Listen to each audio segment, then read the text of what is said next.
Dragon Ball Z Kakarot is launching on the Nintendo Switch on September 24, 2021, and it's one of the most exciting launches this year.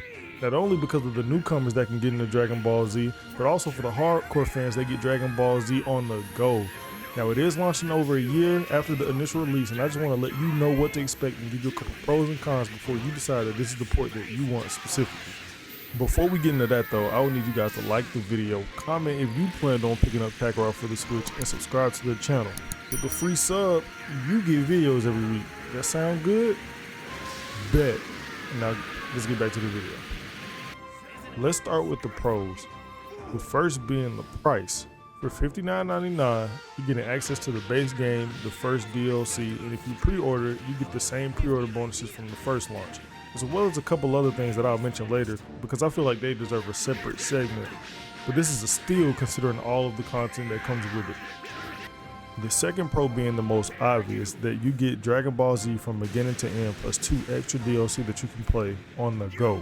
This is the first one-to-one retelling that's been done in this fashion, and to be able to take it anywhere is amazing.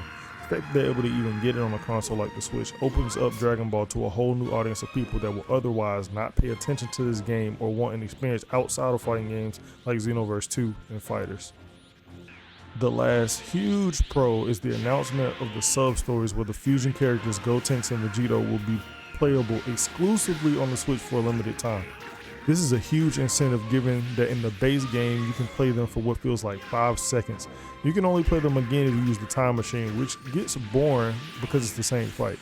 It adds something that other consoles won't have for a while, and it's something that we wanted from the beginning, and the Switch gets that. Along with this comes the quality of life update, giving the player the ability to change difficulty as well. The first release of the game had no adjustment and had to only be done by either being under level or restricting yourself in some way, shape, form, or fashion.